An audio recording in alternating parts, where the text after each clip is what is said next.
Good afternoon. How are you, my dear children? I hope that you have revised all the previous lectures and the videos. And I believe that my children are listening to me. Whatever the work I am giving to you, you have to do it. So this is my belief and I think you are following it. So a very, very good day. Let us start our journey again with chemistry solution chapter.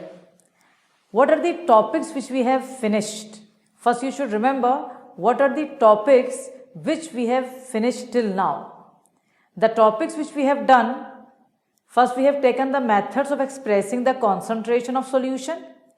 Second, we have done solubility. In that we have done solubility of solid in a liquid in one day. Then we have taken the next day solubility of a gas in a liquid where we have explained in detail Henry's law, its mathematical expression, its definition, application of Henry's law and followed by numericals of Henry's law which are very much important. Correct? After that you should remember few, like for today's lecture I want to explain in the beginning what we have to do today. First we will solve few questions which are left. I am taking what I am doing, I think you know it, some of you may have taken from NCERT, checked there also, that we are finishing the theory part, solving the examples of NCERT, then the in-text question, then question from the exercise which are at the back, at the end of the chapter of the particular theory which we have done. Like Henry's law we have finished. So I have taken few questions from the, all the question of examples in text as well as from exercise we will solving it today. So after solving this part, then it will be very comfortable we can feel because we have finished all the parts of solubility. Then we start with the second part, theory part which we will take today, that will be vapor pressure of liquid solution. This is a new part. But before that we have to finish the questions. So please remember my dear children, the first question is written on the board. You start writing, आप मेरे साथ लिखना शुरू कर दें उसको. Based on solute solvent interaction, please all of you write. Based on solute solvent interaction, I hope that you have finished this line. Based on solute solvent interaction, arrange the following. Arrange the following in order of increasing solubility, in in N-octane. Small n indicate normal, N-octane. Normal mean straight chain octane. Last time I am repeating the question. You please continue writing and finish it fast. Based on solute solvent interaction, arrange the following in order of increasing solubility in N-octane, where N stands for normal. Okay, a very good question, not given in the lines of NCERT, but belongs to the same topic. What are the compounds? Cyclohexane, please write down. Cyclohexane, KCl, that is potassium chloride. Next, CH3OH, that is methanol. And the last one CH3CN. If suppose आप भूल गए हैं last year का तो कोई बात नहीं, इसमें कोई टेंशन नहीं है. अगर ऑर्गेनिक लास्ट ईयर पढ़ी थी, हम भूल गए कि CH3CN क्या होता है. मैं फिर से आपको बता देती हूँ क्योंकि वो अच्छा रहेगा, साथ में रिवाइज हो जाएगा. बेटा CN जो होता है ना बेटा, नाइट्राइल होता है. जिसको भी याद है तो बहुत अच्छी बात है, जिसको नहीं याद है कोई टेंशन की बात नहीं है. अभी मेरे साथ याद कर लो. पुरानी कहानी गई 11th, नई कहानी चल रही है 12th, और 12th की ही मार्कशीट हर इंसान देखेगा. 11 की मार्कशीट कोई नहीं पूछेगा, कहीं पर भी नहीं लगेगी, ना जॉब में लगेगी, कहीं नहीं लगेगी लाइफ में, तो भूल जाओ, it is a past tense. Now CN is nitrile, say together, CN is nitrile, it's a functional group nitrile, and remember, if the functional group containing carbon, we have to count this carbon also while giving the IUPAC name. So let us come together, one carbon and one carbon of CN, how many carbon atoms are there? 2. So the name becomes ethane nitrile. Ethane because 2 carbon atom, ethane, and nitrile for the functional group CN. In IUPAC it is given the name ethane nitrile. आप कहोगे madam आप physical पढ़ा रही हो तो organic, बेटा organic पढ़ा नहीं रहे हैं, लेकिन बीच में हर चीज जो लिखी है उसे पता होना चाहिए हमें क्या लिखा है। इसके बारे में मैं बोलूंगी नहीं क्योंकि 10th क्लास से पढ़े चले आ रहे हैं। अल्कोहल का फंक्शनल ग्रुप है मीथेनॉल, ये तो सभी को पता है, पोटेशियम क्लोराइड और साइक्लोहेक्सेन भी पता है। अब अगर मैं तुम्हें ईमानदारी से बात बताती हूं, अगर ये क्वेश्चन हम नहीं करवाते तुम्हें, मैंने तुम्हें सोल्यूबिलिटी खत्म करवा दी एनसीईआरटी से, कहीं तुमने दिखा एनसीईआरटी में ऐसा नहीं, बट ये क्वेश्चंस में है। और अपन क्योंकि अपन क्वेश्चन हर क्वेश्चन उठा रहे हैं एनसीईआरटी का अलग आइडिया वाला, इसीलिए बनता है कि वीडियो को लाइक करो, सब्सक्राइब करो चैनल और शेयर करो, क्योंकि ये क्वेश्चन अगर फाइनल में आएगा तो मेरा बच्चा इमीडिएटली आंसर लिख देगा। चलिए सुनिए जरा ध्यान से, ये क्वेश्चन अगर आप अकेले बैठे हैं घर में इस टाइम तो दिमाग चलाइए कि क्वेश्चन है किस टॉपिक का, मैं बताऊं किसका है। लाइक डिसॉल्व्स लाइक, जैसे आप वैसे आपका दोस्त, बिल्कुल वही वाला phenomena. N octane is what, n octane जो दिया हुआ है यहां, ये एक नॉन पोलार सॉल्वेंट है। N octane is non polar solvent, is it clear to you? और नॉन पोलार सॉल्वेंट के लिए मुझे नॉन पोलार सोल्यूट चाहिए, समझ आ गई? तो इसलिए उसने आपसे कहा है in order of increasing solubility. First of all of you please decide कि थर्ड क्लास पढ़ के आए ना सब लोग, मेरे वाले ये जो बच्चे बैठे हैं थर्ड क्लास पढ़ के आए। कौन सी थर्ड? प्राइमरी वाली थर्ड, उसमें पढ़ते थे इंक्रीजिंग एंड डिक्रीजिंग। मुझे अभी तक याद है कि ये चीज थर्ड में बच्चे के लिए डिफिकल्ट होती है। जब मैं पढ़ाती थी छोटे अपने बच्चों को थर्ड में, तो उनको ये इंक्रीजिंग डिक्रीजिंग में डिफिकल्टी आती थी। But for your kind information कि 12th की कॉपी भी जब चेक करो, जब भी बच्चा इंक्रीजिंग को डिक्रीजिंग लिख रहा होता है, डिक्रीजिंग को इंक्रीजिंग लिख रहा होता है, मेहरबानी करके नहीं करना ऐसा। इंक्रीजिंग में बड़ा सारा दिमाग में बिठा लो, साइन कौन सा आता है, ये वाला।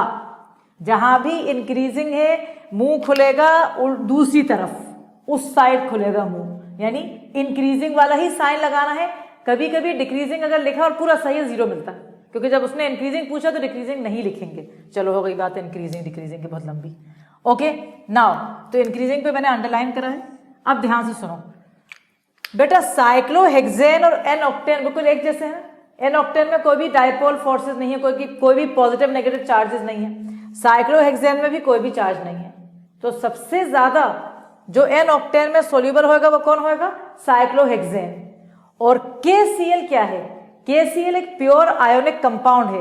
K पे पॉजिटिव चार्ज है, Cl पे नेगेटिव चार्ज है।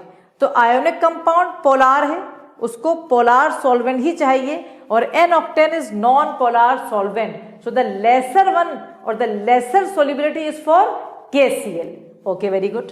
तो KCl सबसे कम सोल्यूबल है in n octane, cyclohexane is the most one. अब आ जाइए CH3OH, हर उसका मैं समझा रही हूं ताकि जब भी आप क्वेश्चन करोगे, लॉजिकल क्वेश्चन है। CH3OH is methanol, it has O phone FON phone कर रहा। किसी भी कंपाउंड में अगर हाइड्रोजन जुड़ा है फोन से, what is phone? Fluorine, oxygen या नाइट्रोजन, फ्लोरीन, ऑक्सीजन या नाइट्रोजन, वहां पर कौन सी बॉन्डिंग होती है? Hydrogen bonding. वहां कौन सी बॉन्डिंग होती है? Hydrogen bonding. भूल गए हो 11 में? कोई मसला नहीं है, बॉन्डिंग एंड मॉलिक्यूलर स्ट्रक्चर वाली वीडियो खोलो और जाके जहां पर हाइड्रोजन बॉन्डिंग मैंने पढ़ाया है क्रैश में, पढ़ो जाके, फिर से मजा आ जाएगा। वरना यहां इतना बता दिया मैंने, जहां पर भी हाइड्रोजन जुड़ा है फ्लोरीन से या ऑक्सीजन से या नाइट्रोजन से, वहां पर क्या होता है? हाइड्रोजन बॉन्डिंग, और जहां भी हाइड्रोजन बॉन्डिंग होती है वो कंपाउंड पानी में ज्यादा सोल्यूबल होता है। लेकिन यहां पर सॉल्वेंट कौन सा है, एन ऑक्टेन, तो ये कंपाउंड पानी में कम सोल्यूबल है, समझ गए, लेकिन KCl से ज्यादा सोल्यूबल है। अब आ जाइए आप लास्ट कंपाउंड जो आपका दिया था अभी मैंने, इथेन नाइट्राइल। इथेन नाइट्राइल में नाइट्रोजन है लेकिन हाइड्रोजन से जुड़ा नहीं है, तो यहां हाइड्रोजन बॉन्डिंग नहीं हो रही, और साइक्लोहेक्सेन के बाद CH3CN है जो एन ऑक्टेन में डिसॉल्व होएगा सेकंड नंबर पे। थर्ड नंबर पे मिथेनॉल, और सबसे कम सोल्यूबल कौन होगा, KCl। तो एक काम करते हैं शॉर्ट करने के लिए, साइक्लोहेक्सेन को बेटा 1 दे दो नंबर, KCl को 2 दे दो, CH3OH को 3 दे देते हैं, और CH3CN को 4 दे देते हैं। तो ये 4 हो गए। अब हम आंसर लिख रहे हैं, अब हम आप सब मेरे साथ आंसर लिखेंगे।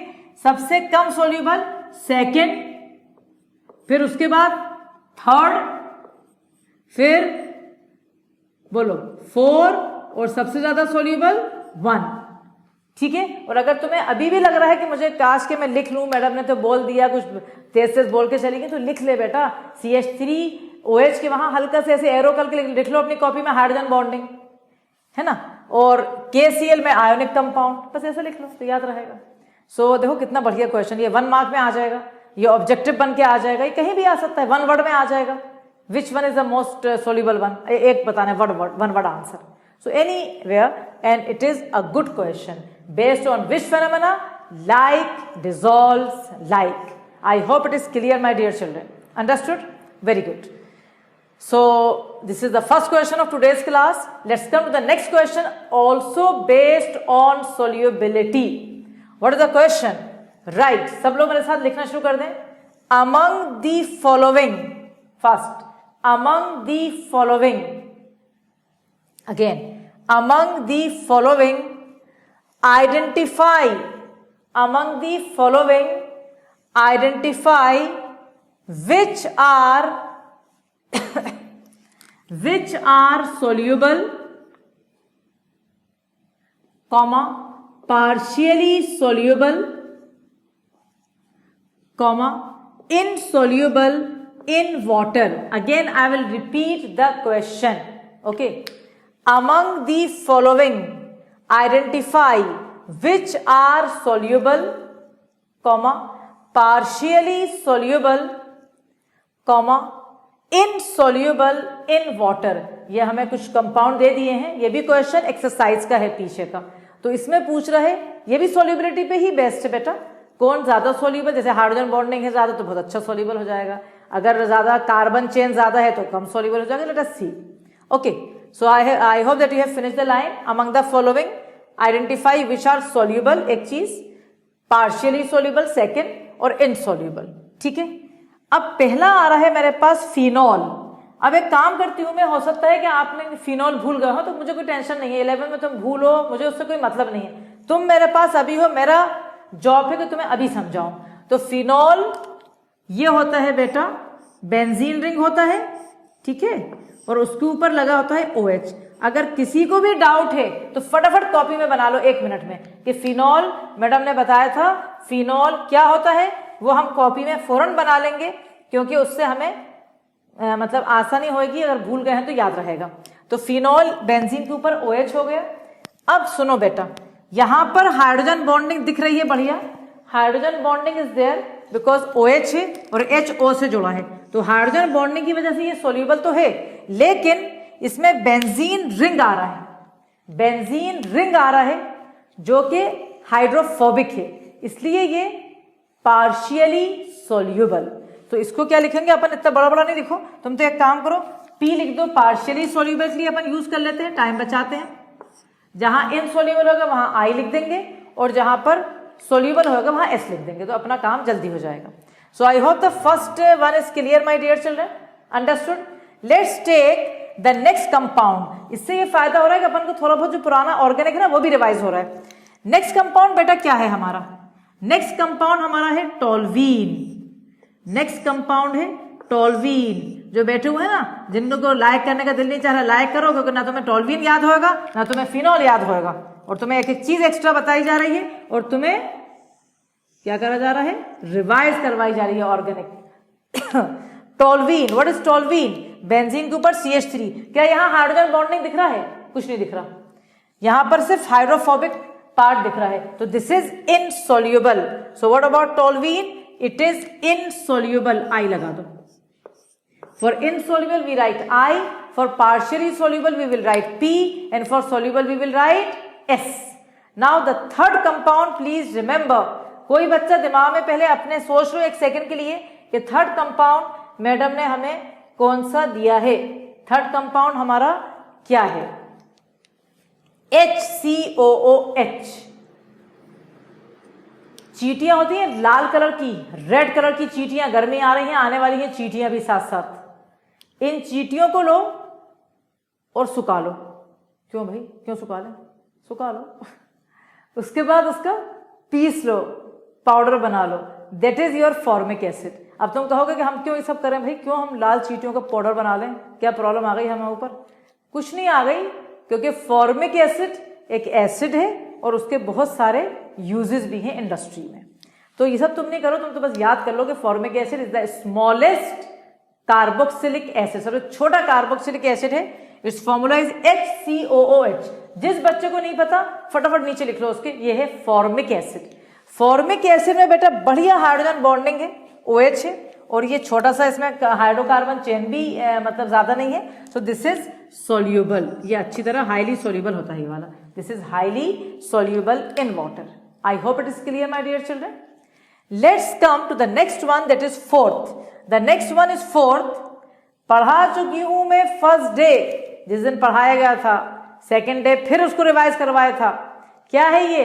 Ethylene glycol, which is acting as anti-freeze agent. So what is this?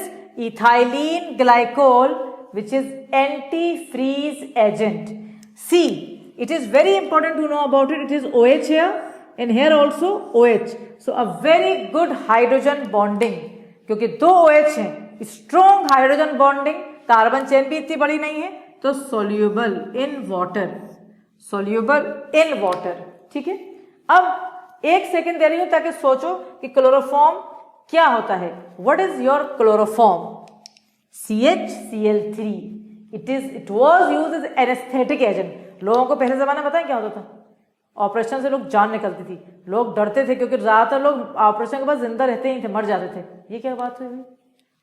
Operation में क्लोरोफॉर्म एनेस्थेटिक एजेंट होता था, और सबसे मतलब प्रॉब्लमेटिक चीज ये होती थी कि जो जिसका भी ऑपरेशन किया जा रहा है उसको होश ही नहीं आता था, क्योंकि क्लोरोफॉर्म पढ़ेंगे ऑर्गेनिक के पहले चैप्टर में, एयर से रिएक्ट करता है बहुत जल्दी और एक गैस बनाता है, उसका नाम होता है फॉस्जीन गैस, जो कि हाईली पॉइजनस होती है। तो पता चला क्लोरोफॉर्म की बॉटल एनेस्थेटिक एजेंट देने वाला जो डॉक्टर है, उसने अगर जरा भी ढील कर दी या हवा से उसने रिएक्ट कर दिया, बॉटल को खोल दिया थोड़ी और उसने एयर पकड़ ली, तो जो जिसका ऑपरेशन हो रहा है वो मर सकता है।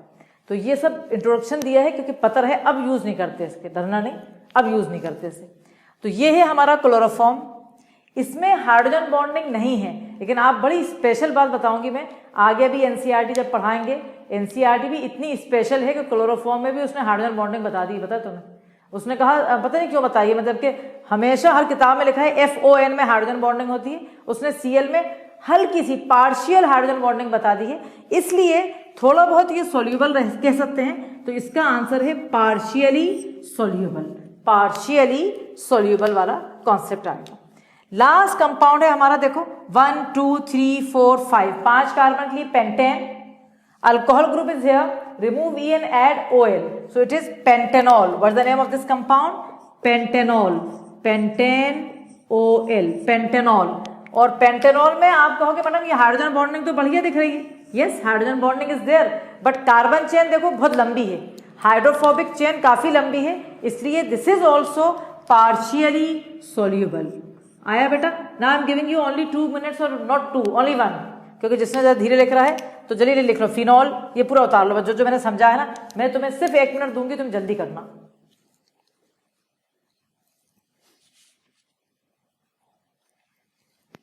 Done fast. Please do it fast. Please do it fast. Hurry up. Don't waste your time. Okay, don't forget to like the video, I am telling again because ये तुम्हें पता नहीं था। कोई चीज तुम्हें पता हो तो लाइक नहीं करो, नहीं हमें तो आता है, आप कौन सा बहुत स्पेशल पढ़ा रही हैं। जहां तुम्हें लगे कि तुम्हें नहीं आ रहा है वहां तुम्हें लाइक करना पड़ेगा, करो। Is it clear? And I am telling to you again my dear children, I am observing हर वीडियो जो चल रही है ना अमीना क्लासेस की, हर वीडियो को मैं बैठ के देखती हूँ और आपकी अटेंडेंस ना मैं डेली देख रही हूँ कम हो रही है। Don't do it. मैं बिल्कुल मतलब देखो बेटा एक बात बताऊं, मैं जहां पर तुमने फॉर ग्रांटेड काम करा ना वहीं पर ना पकड़ हो जाती है। मेरी नहीं होगी, किसी और की पकड़ होगी, तुम्हें पता है किसकी पकड़ हो सकती है। आपके लिए जान लगा रहा है हर टीचर, आपको प्रीमियर में दे क्यों रहा है? क्या जरूरत पड़ गई मुझे प्रीमियर में देने की? मैं दे दूं कभी भी उठा के। Premier is very difficult to do it, you know this thing और नॉट? क्योंकि प्रीमियर के अंदर हमें उस टाइम लाइव रखना, हमारा टीचर वहां बैठे हुए है उस टाइम, और वीडियो को एग्जैक्ट जो टाइम दिया उस पर उसको प्ले करना है हमें, और आप बैठे घर में आराम से एक एक बच्चे की खबर ली जाएगी। अटेंडेंस ले रही हूँ, डेली रजिस्टर तैयार हो चुका है मेरा, तुम्हें पता नहीं है बात। Daily I want complete attendance. Is it clear my dear children? Please listen to this instruction very well. Now this question is over. Let's take the next question of solubility, that is again मैं start कर रही हूं बोलना, और यहां तो 100% तुम्हें मजा आ जाएगा, क्योंकि ये जो बता रही हूं ना मैं तुम्हें, ये तो तुम्हारा 11th का है। सोचो एनसीईआरटी ने सॉल्यूशन की एक्सरसाइज में ये क्वेश्चन दिया हुआ है, इसकी थ्योरी 11 से आ रही है। कौन से चैप्टर से? Gaseous state. और जिन बच्चों ने, जो बच्चे वीडियो देखेंगे अगले हफ्ते, उसमें ये चीज मेंशन होगी स्टेट ऑफ मैटर क्रैश में जो दिया जा रहा है। पढ़ो, लिखो। Suggest, first suggest the type of intermolecular forces, suggest the type of intermolecular forces among the following. Suggest the type of intermolecular forces, underline, you can underline intermolecular forces among the following. Before you will start writing, I will tell you which topic from class 11th was there and why they are asking us here.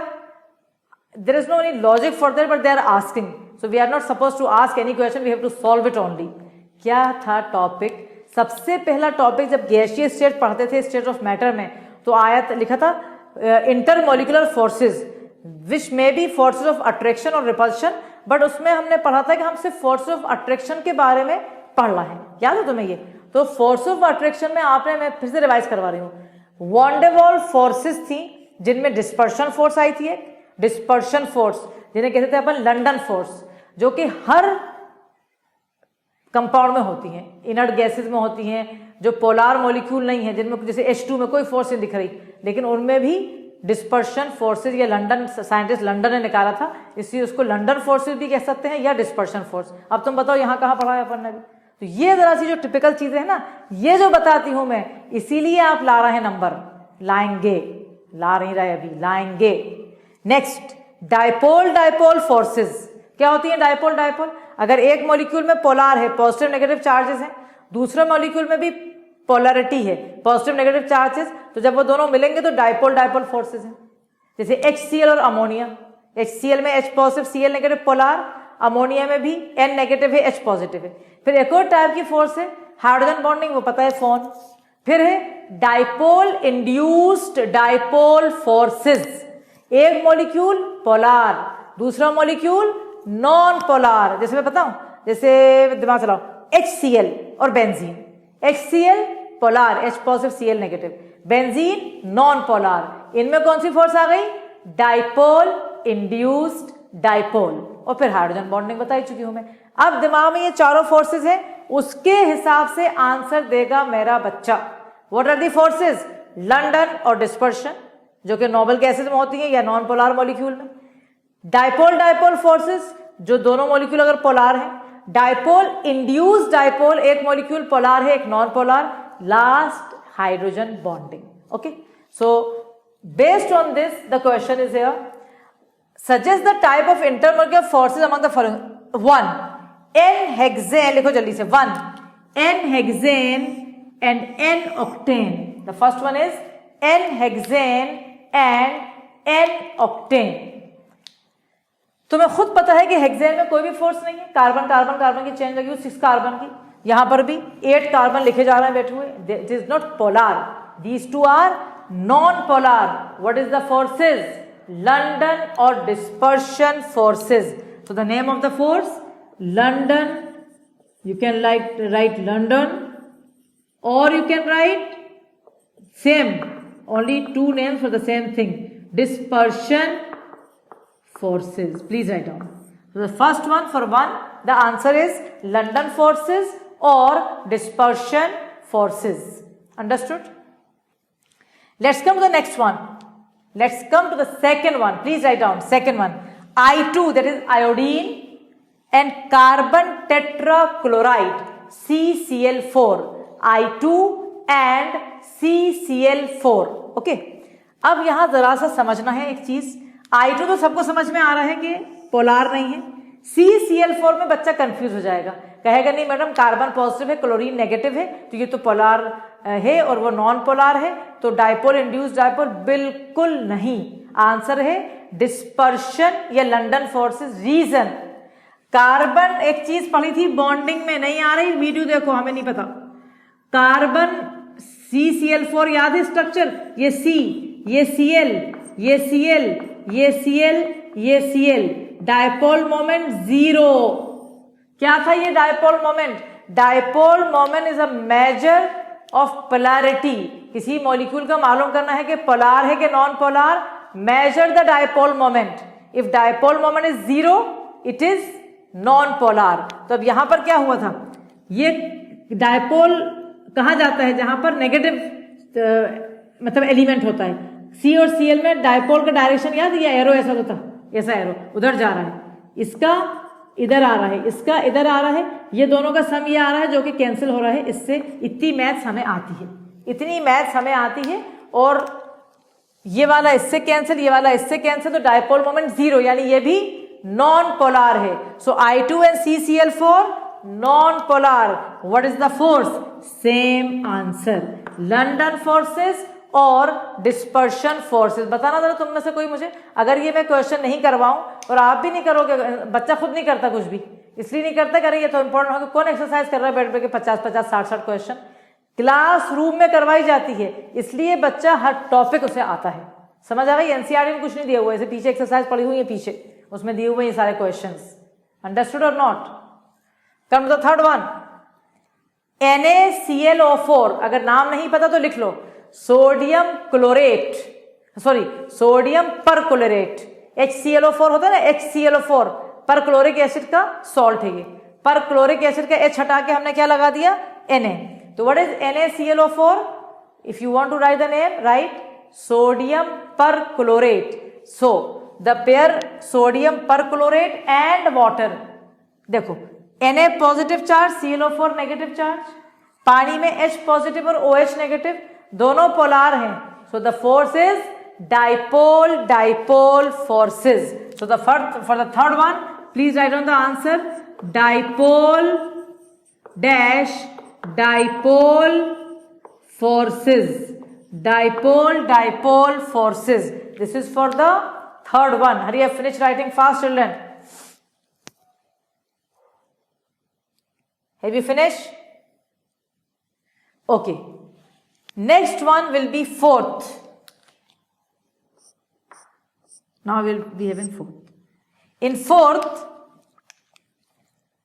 this is CH3OH is a OH is there, hydrogen bonding, very simple one, hydrogen bonding forces, and CH3CO CH3 is the again not polar, मतलब ज्यादा polar नहीं है. तो इसका answer में dipole induced dipole भी लिख सकते हैं और हाइड्रोजन बॉन्डिंग भी लिख सकते हैं. ठीक है, dipole induced dipole and hydrogen bonding. Please write down both. Dipole induced dipole ये पोलार है, ये अपनी पोलैरिटी इसमें इंड्यूस कर देगा. तो इसका आंसर लिखो फोर्थ का, डायपोल इंड्यूस्ड डायपोल फोर्सेस. और एक और फोर्सेस आएंगी hydrogen bonding forces. Dipole induced dipole forces as well as hydrogen bonding forces. This is fourth one. Last one जो आपको मैंने फिर वहां भी समझाया था, वही वाला कंपाउंड आपको दिख रहा है यहां पर. क्या है वो? Nitrile. This is acetone children, you have done in 10th, in 11th also. CH3COCH3 is acetone. So acetone and ethane nitrile. Okay, again a little polarity is here, तो it is non as dipole induced dipole. इसके अंदर भी dipole induced dipole. इस question से बहुत घबराओ नहीं कि मैडम ये हमें तो नहीं आ रहा समझ, और अगर कुछ नया दे दिया, अरे दे देगा नया कुछ नहीं, इसमें से आ जाएगा तो आ जाएगा, वरना ये इतना स्पेशल क्वेश्चन नहीं है सॉल्यूशन का, क्योंकि सॉल्यूशन में बहुत कुछ है, लेकिन एक क्वेश्चन था इसलिए करवा दिया कि ऑब्जेक्टिव में कहीं एक आध पटक दिया तो अपना नंबर क्यों कटे। अपन तो वैसे भी एम 100 आउट ऑफ 100 कर रहे हैं, तो अपन को नंबर तो कटवाना नहीं है अपना, of course. So I hope it is clear my dear children. एक ध्यान से सुनना, एक बड़ी अच्छी बात बोली मैंने, ये सारे के सारे कोई भी मॉलिक्यूल उठा लो, सब में डिस्पर्शन फोर्सेस तो होती है। तो अगर कभी एग्जाम में नहीं आ रहा ना कोई सा, तो डिस्पर्शन लगा दो, आधा नंबर मिल जाएगा। ये मैं कैसे समझाती हूँ, तुम सारे जो मुझसे पढ़ रहे हो 12 के बच्चे हो, है ना, 12 के बच्चे सारे बैठे हैं, तो तुम सब में you are not having any blood relation. तुम कुछ तो मतलब बाहर के बच्चे हैं, भोपाल का ग्रुप जो बना है उसमें तो कोई ऐसे बच्चे भी होंगे जो जानते भी नहीं है, मैं भी नहीं जानती उन्हें बाई फेस, लेकिन अपन सब में एक बहुत बढ़िया फोर्स है, लंदन फोर्स, मीन अपन सब बिलोंग कर रहे हैं टू क्लास 12th, करेक्ट। तो यही है डिस्पर्शन फोर्स। अगर कहीं पर भी कोई सी फोर्स नहीं आए तो एग्जाम में आप डिस्पर्शन फोर्स लिखेंगे, आपको मार्क्स मिल जाएंगे। तो जल्दी से बेटा 1 मिनट में फटाफट खत्म करिए ताकि मैं बोर्ड मिटाऊं। और अब ये अपने सोल्यूबिलिटी के सारे question, thankfully thank to God कि अपन ने सोल्यूबिलिटी के क्वेश्चंस कर लिए, सारे इंटेक्स कर लिए, एग्जाम्पल कर ली, पीछे की एक्सरसाइज भी कर ली। अब मैं आपको थोड़ा सा एक क्वेश्चन, हाँ एक छोटा सा बच्चा था भी क्वेश्चन, वो तो खैर 1 मार्क क्वेश्चन है, वो मैं आपको डिक्टेट करवा देती हूँ अभी, ये मिटा लूँ जल्दी से। सो आई होप आप जब तक वहां का जल्दी करके लिख लें, and I will drop this, okay. मजा आ रहा है केमिस्ट्री क्लासेस में? अब वो सामने नहीं है तो कुछ पता नहीं चल रहा क्या मजा आ रहा है। अगर मजा बहुत आ रहा है तो कभी कभी बोल भी दिया करो, लिख भी दिया करो कमेंट के, हाँ भाई मजा आ रहा है। ऐसे बैठे हुए हैं बिल्कुल आराम से, ना कोई एक्सप्रेस कर रहे हैं ना बता रहे हैं। लाइक तो कर दो तो समझ में आ जाता है कि हाँ भाई आप बड़ा खुश हो रहे हैं, लेकिन कभी कभी कमेंट्स भी अच्छे लिखा करें कि हाँ भाई समझ में आ रहा है, और अगर समझ नहीं आया तो वो भी लिख दें। ऐसा नहीं है, जोर ज़बरदस्ती नहीं है कि समझ नहीं आ रहा जब भी लिख रहे हैं कि नहीं हमें तो बहुत अच्छे हैं आप, लेकिन एटलीस्ट जहाँ तक मुझे पता है कि आपको समझ में बहुत अच्छा आ रहा होगा। I am taking the subject in very interesting way and very slowly also. So I think all of you, the slow learner, the intelligent one, all of you are satisfied. Thank you. Now please, ये वाला मैं लिखूंगी नहीं, मैं dictate कर रही हूँ, please write down 1 mark question है ये, please write. Why do gases tend to be less soluble? Why do gases tend to be less soluble? Why do the gases tend to be less soluble in liquid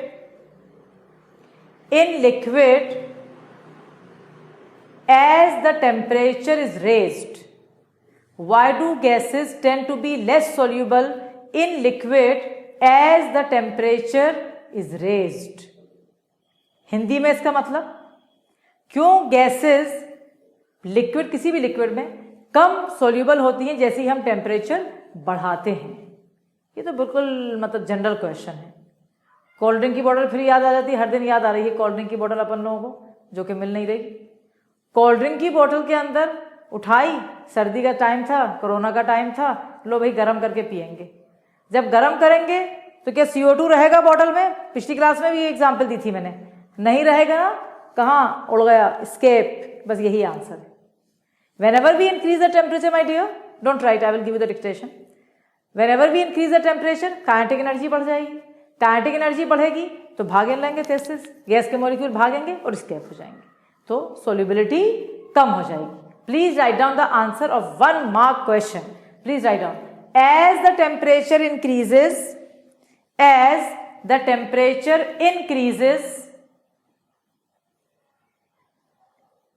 kinetic energy increases.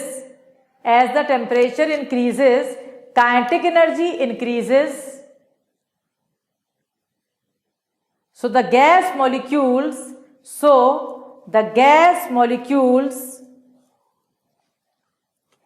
can escape. So the gas molecules can escape and solubility decreases. Gas molecules can escape and solubility decreases. अब देख रहे हो ना ये क्या कर रही हूं मैं, दिख रहा है तुम्हें? गर्मी लग रही है बेटा, लेकिन यहां फैन नहीं खोल रहा है। ये सब आपके लिए किया जा रहा है। आप बैठे बढ़िया वहां पर। वैसे भी आप कहोगे इनमें से किसी के दिमाग चल रहा होगा टेढ़ा दिमाग, मैडम एसी खोल लो ना, क्यों पढ़ा रही हो बगैर एसी के? एसी मना है खोलना, पता है तुम्हें ये बात? ये नया रूल आया है कि you can't use AC because AC की ठंडक में कोरोना बहुत तेज फैलेगा। So we can't use AC also. और एसी आपके क्लासरूम में हर जगह नहीं लगा हुआ है एसी, तो आपके टीचर्स फैन को बंद करके पढ़ा रहे हैं यहाँ आपकी वजह से, ताकि उसकी आवाज आएगी तो आप वीडियो को अच्छी तरह नहीं देखेंगे। Remember each and everything, understood? For you only. से थैंक यू। नेक्स्ट, अब ये वाला क्वेश्चन हो गया। अब अपन आ रहे हैं एक न्यूमेरिकल पे। वो मैं न्यूमेरिकल यहाँ बोर्ड पे लिख रही हूं और तुम भी मेरे साथ साथ वो न्यूमेरिकल थोड़ा जल्दी लिख लेना ताकि अपन आगे बढ़ जाएं। नाउ ये न्यूमेरिकल बेटा हेनरीज लॉ पे है, ठीक है? ये पीछे के एक्सरसाइज में न्यूमेरिकल दिया है हेनरीज लॉ पे। Please start writing the partial pressure, the partial pressure of ethane, the partial pressure of ethane over a OVER over a saturated solution, over a saturated solution containing, over a saturated solution containing 6.56 into 10 to power minus 3 gram of ethane is 1 bar, of ethane is 1 bar. If the solution, full stop या comma, if the solution contains, if the solution contains 5 into 10 to power minus 2 gram of ethane,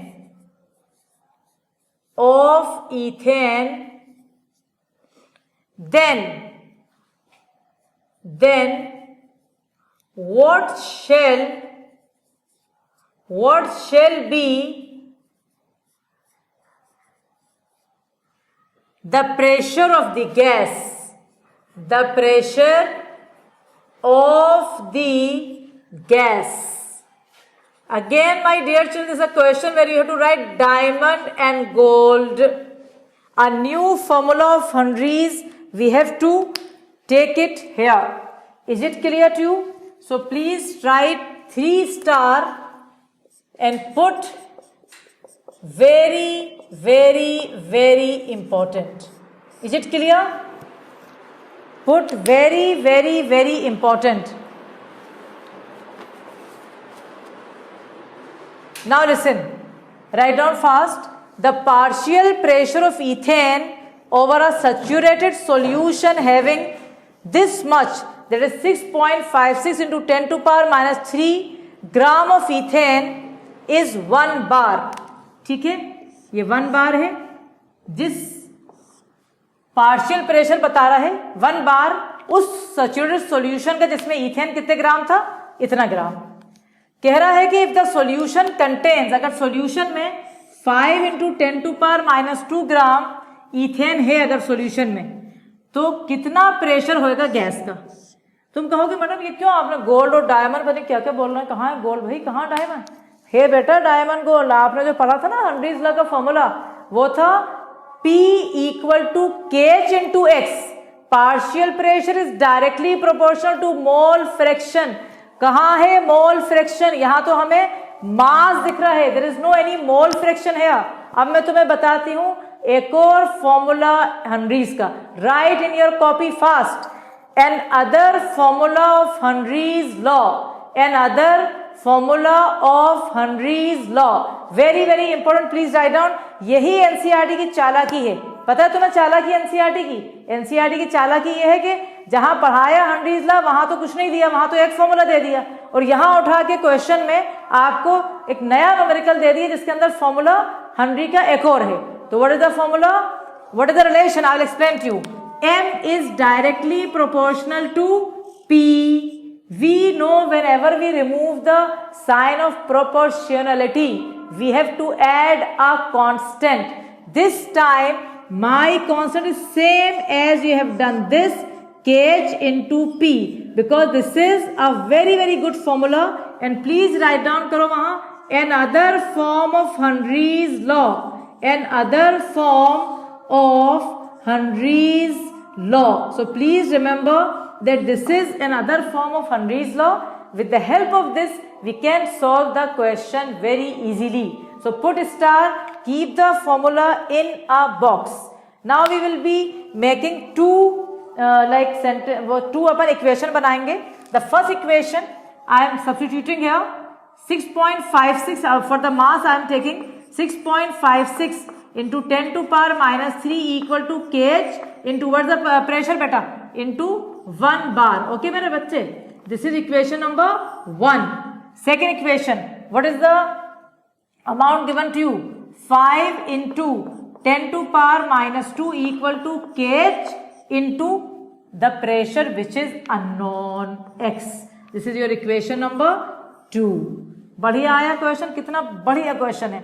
दोनों equation को divide कर दो, answer तुम्हारा आ जाएगा। Divide 1 and 2, divide 1 and 2, case case से cut गया और आपको ये मिला 6.56 into 10 to power minus 3 upon 5 into 10 to power minus 2 equal to 1 by x.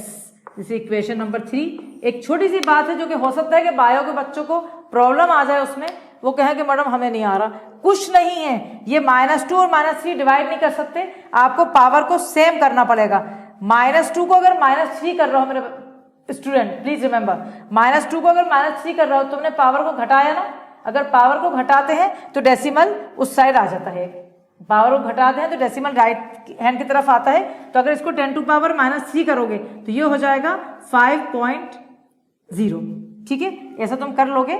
लेकिन अभी मैं ये सब लिख नहीं रही क्योंकि इतना तो आसान कैलकुलेशन कोई भी कर सकता है, तो इसका आंसर डायरेक्ट मैं लिख रही हूँ, वो आप में से कोई भी बच्चा निकाल सकता है। और आंसर इसका आ रहा है प्रेशर का 7.62 बार, 7.62 बार, 7.62 बार। वरना इसको कर लो, इसको 10 टू पावर -2 करना है, बढ़ाना है, तो ये डेसिमल पीछे कर दो, तो ये 656 हो जाएगा इंटू 10 टू पावर -2, ये दोनों कट जाएंगे, डायरेक्ट आंसर आ जाएगा 7.62 बार।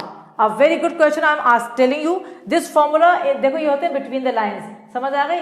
तुम्हें समझ तो आ गया होगा कि 100 और ये 95 के डिजिट इतने आसानी से कैसे बोलती हूं मैं, ये सब उसके रीजंस हैं। I hope it is clear my dear children. So we have, I am very happy that we have finish all the questions. एक क्वेश्चन बचा है, मैं देख लेती हूँ टाइम, अगर अपने पास है तो ठीक है। अपने पास 2-3 मिनट है ओनली, तो अपन तुम्हें काम करते हैं, बाद में करवा देंगे क्योंकि अभी टाइम फिर आपकी फिजिक्स की क्लास भी है ना, आपको प्रॉब्लम होगी। तो एक छोटा सा क्वेश्चन है, बहुत आसान है, वो तो फिर मोलालिटी का है। अब मैं तुम्हें जरा सा बता दूं, ये अपन ने क्वेश्चन सोल्यूबिलिटी के सारे कर लिए, वो क्वेश्चन तो छोटा सा है, वो 1 मिनट का है।